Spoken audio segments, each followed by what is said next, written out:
bien. C'est génial. Voilà. Est-ce qu'on est sur Canal? De ouf. C'est assez professionnel quand même cette histoire.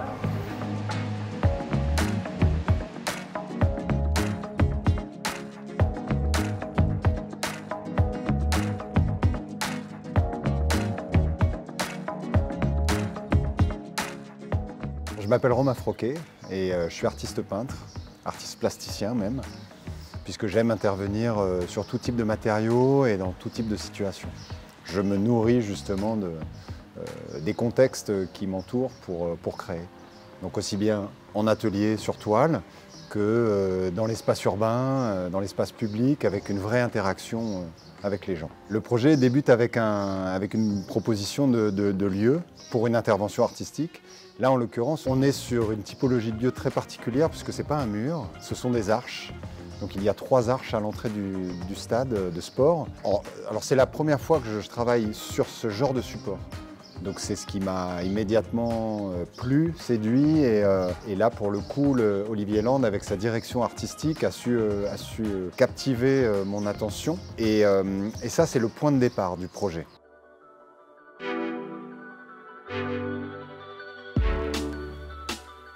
Je suis Olivier Land, je suis le directeur artistique de cet événement. J'ai invité 7 artistes à intervenir à Nogent pour une série de créations contextuelles, à savoir inspirer des lieux dans lesquels les créations se font. L'idée est réellement de générer des œuvres particulièrement adaptées à leur contexte, qui soient architecturales, sociales, paysagers, ou en lien par exemple avec le musée, en fait, à travers des œuvres en fait, qui fonctionnent bien là où elles se trouvent. Là, les arches, on est sur quelque chose en volume, donc on peut tourner autour. Il y a la symbolique de l'arche, de l'entrée, du passage. Donc c'est un lieu quelque part qui va même être habité. La recherche de couleurs est très importante, c'est-à-dire trouver un équilibre entre un environnement et une création. Il faut que ça matche avec ce qui se passe autour, avec la vie, avec les gens. Et en même temps, il faut que ça se remarque. Donc il y a vraiment cet équilibre à trouver qui est très intéressant. Je vais me nourrir de toutes ces interactions, je vais me nourrir de ce que je peux voir autour, la couleur des toits, l'architecture du stade, la proximité avec le groupe scolaire et donc les enfants qui passent devant et qui donnent vie à ce lieu. Lorsque l'on crée une œuvre dans l'espace public, c'est quelque chose qui est imposé. Les gens n'ont pas forcément leur mot à dire et les arches se transforment. Certains vont apprécier, d'autres pas. Mais ce qui est important, c'est l'effet que ça procure, c'est les interactions et les questions que se posent les gens. Si on arrive à y répondre et créer ce dialogue, alors c'est gagné en vérité.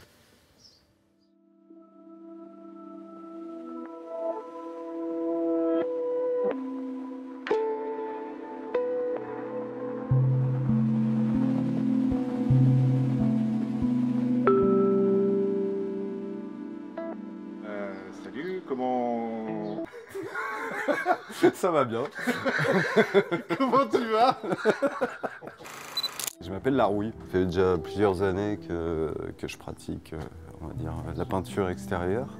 Ça a commencé dans des friches, à gauche, à droite, et puis peu à peu, puis je suis devenu professionnel. Et maintenant, je suis à Nogent-sur-Seine. Quand Olivier m'a envoyé les photos, ça m'a tout de suite inspiré. Après, on a déjà eu l'occasion de travailler ensemble et il connaît bien mon travail. Il m'a envoyé des choses qui pensaient pouvoir m'inspirer et ça a été le cas tout de suite. Ouais, elles sont magnifiques, les portes sont magnifiques. Il y a de la rouille, des clous, du bois. Et c'est toute l'essence de mon travail. Donc. Là, en fait, ça m'a tout de suite inspiré en fait, un paysage déjà dans un premier temps. La rouille, pour moi, c'était un peu comme des nénuphars et autres, les tableaux de Claude Monet. Et puis en même temps, j'avais envie de cette idée de profondeur par rapport à cette rue qui est très étroite. Je voulais quelque chose qui nous permette de sortir. On avait discuté donc, de l'histoire de Nogent, de Flaubert et Camille Claudel. C'est un petit clin d'œil, un peu les méandres de l'amour. Pour les fenêtres, la teinte déjà sépia des fenêtres inspirait un peu des vieilles photos. Cette rue, il me semblerait-il qu'il y a une histoire quand même, la rue du Tripot, et les histoires de Flaubert. C'est important pour moi aussi de représenter la femme. Donc, il y a un couple qui s'enlace, on ne sait pas si c'est de l'amour ou quelque chose d'autre. Et la petite dame du fond, là-bas, elle a une certaine mélancolie et tristesse en fait dans son regard, à la fois une posture fière, un peu hautaine, un peu... Donc, voilà. Et c'est quelque chose qu'on retrouve souvent dans mon travail, il y a une grande part de féminité en moi.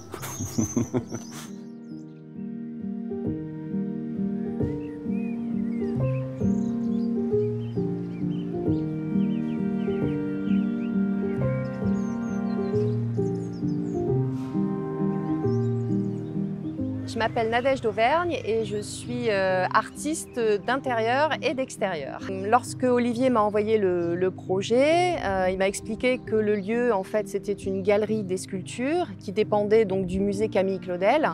Et moi, en fait, j'ai l'habitude de m'inspirer le plus souvent des musées. En fait, l'idée, c'était de le parcourir en fait pour trouver, bon, voilà, tourner autour des œuvres qui pouvaient m'intéresser. Volubilis, pourquoi elle tombe un peu dans mes canons habituels, c'est-à-dire on a une jeune fille un petit peu ailleurs, c'est-à-dire que souvent les femmes que je représente, elles ne nous regardent pas forcément. Soit c'est des profils, soit elles regardent un peu dans le vague. Donc en fin de compte, on a quelque chose d'un peu introspectif. Donc, la manière dont moi j'ai procédé en amont, c'est que j'ai fait une esquisse avec mes couleurs et ensuite donc avoir déjà le détail de la palette que j'allais utiliser. Donc moi j'utilise très peu de couleurs. L'idée c'est vraiment de partir de couleurs assez pures comme des jaunes, des violets, des bleus, du blanc, du noir. Et ensuite de créer des combinaisons, des associations qui vont être comme tout peintre connaît. Voilà, on met tant de couleurs, tant de cette couleur et en les mélangeant on obtient une couleur complexe. Là, je sépare tout, je pose en certaines quantités et ça se fait optiquement donc de loin. C'est ce qu'on appelle le divisionnisme.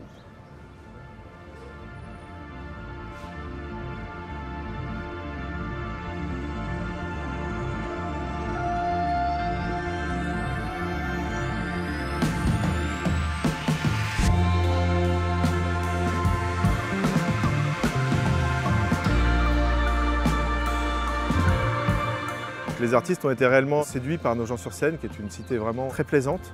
Le choix s'est tourné vers des artistes qui sont habitués à ce genre de démarche, déjà d'intervenir dans la ville, sur les murs, sur les volets, sur les différents supports qu'offre la ville, et à la fois en lien avec des réalités sociales, une onde particulière en fait que provoque l'espace public, avec des réalités à la fois différentes. On a des zones plus périphériques, comme celle du stade, du collège, le centre urbain qui est très patrimonial, et par exemple ici, bon, naturellement, les abords de la Seine qui offrent un lieu tout à fait inspirant.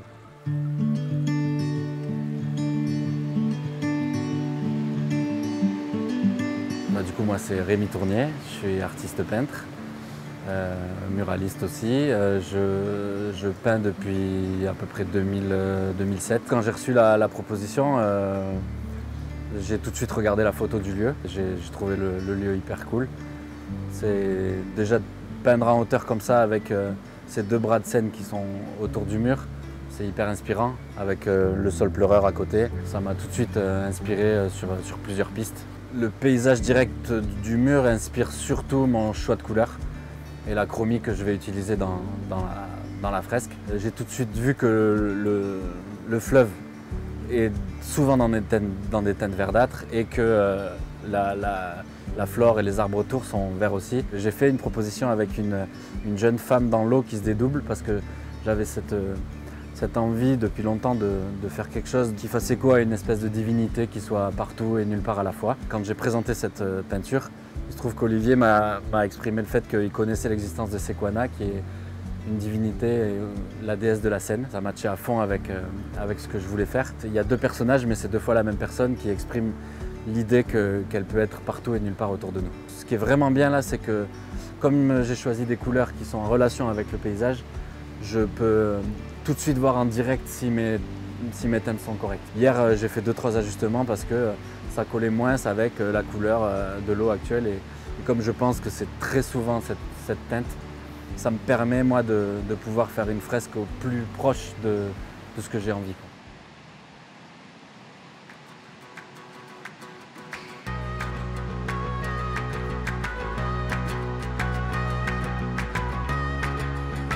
On est Marie et JM, on est deux artistes de Lille. On est peintre et illustrateur, on fait des fresques et on a un travail de peinture en atelier sur bois. Mais sur le travail qu'on a montré ici à nos gens, c'est directement justement issu de notre travail d'atelier, c'est-à-dire que l'échelle des personnages vient de l'échelle de nos formats. Il y a un effet d'invasion sur notre intervention dans le sens où ça s'étire vraiment tout le long d'un parcours et de différents quartiers de manière très discrète. Et après, à un ou deux endroits, il y a vraiment cet effet de masse où on va faire des pièces plus importantes, on va dire, avec plus de personnages. Il y a cet endroit qu'on a trouvé dans une ruelle, là, ruelle du Tripot. Il y avait un grand format jaune, une plaque de bois, c'est un support qui nous parle en plus, le bois, quoi. Entièrement vierge et bien abîmé par le temps, donc on a décidé de passer du temps sur ce format-là. C'était un bon endroit où rester des heures et des heures, jour après jour. Et là, on a un peu fait un patchwork de tous les types de gens qu'on a pu rencontrer à nos gens, et puis des petits clins d'œil de personnes en particulier, d'éléments urbains, de choses comme ça. Les animaux aussi, on aime bien peindre les oiseaux, les chiens, etc. C'est un truc qui pour nous fait partie aussi du quotidien et du quotidien des habitants finalement. C'est une sorte de contre-pied aussi qu'on propose par rapport aux fresques géantes, quoi.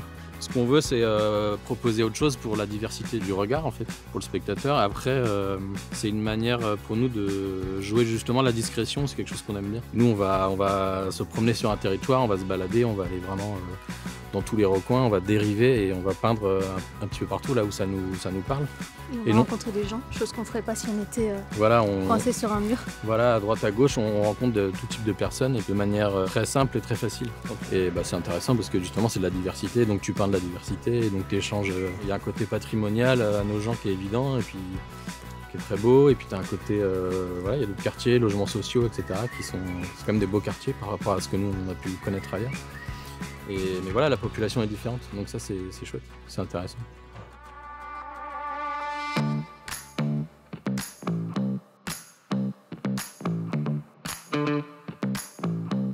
On a assisté à des moments de création très spéciaux, en lien avec les passants, avec les collégiens, avec les jeunes, avec les promeneurs. C'est réellement des instants assez magiques, très rares finalement, où les artistes occupent l'espace public. On est habitué à les imaginer dans leur atelier, qui sont des lieux un petit peu secrets.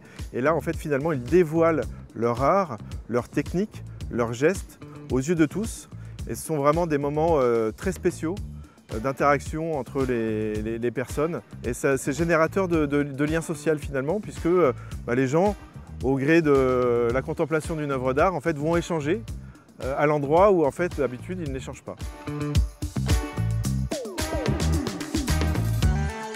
Alors moi c'est Adek, je suis artiste peintre, je viens au pied des Cévennes, au-dessus de Nîmes. Ça fait quelques années que je travaille en intérieur, en extérieur, donc du tout petit en atelier et du très grand sur mur. Et ça fait quelques années que je développe un truc autour d'un univers de la nature habitée avec des petits humains qui habitent et grouillent sur des plantes ou des animaux. Comme je disais, moi ce qui me plaît, je fais vraiment une différence entre le travail d'atelier et le travail de rue. Tout l'intérêt de ce qu'on appelle le street art, c'est d'utiliser pour moi le support, l'environnement.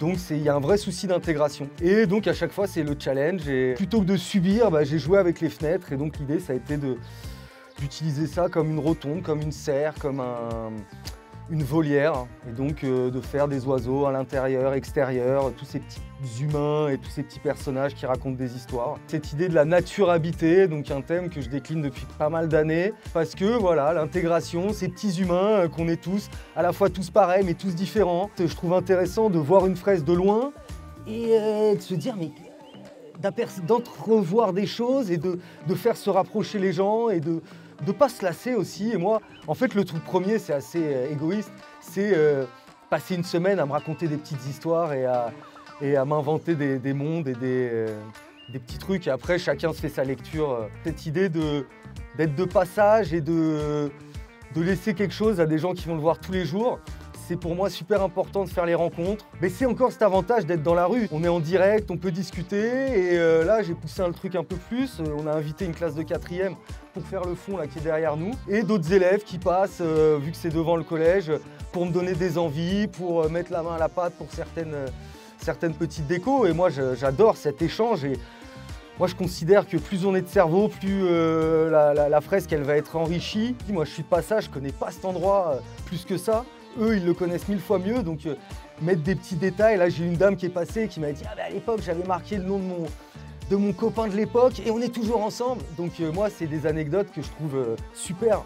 Moi je sais qu'il y a des gens ils s'arrêtent à des moments pour prendre une photo ou pour regarder. Moi par exemple le matin quand je me lève pour aller au collège et que je passe devant, ça me fait toujours un petit sourire en voyant ça. Justement, ça permet d'égayer la ville, ça donne justement de la couleur et ça met en évidence aussi donc, des artistes peintres qui normalement peint seuls ou sur des toiles et qu'on ne voit pas forcément. Là, pour une fois, il peint vraiment à vue de tout le monde et tout le monde peut profiter vraiment de leur art. Et je trouve ça bien que pour une fois, ça arrive jusque dans notre petite commune et justement, ça l'égaye et ça anime aussi la ville en fait.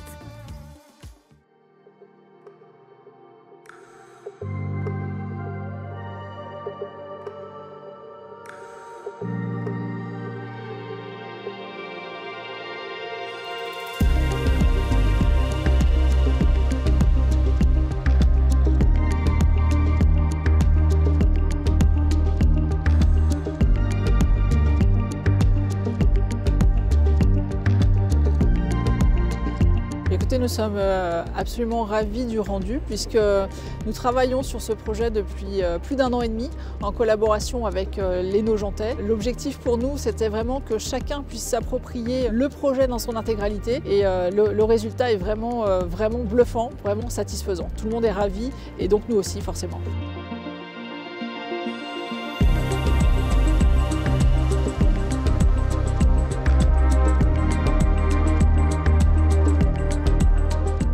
Les artistes sont arrivés là depuis le 28 mai.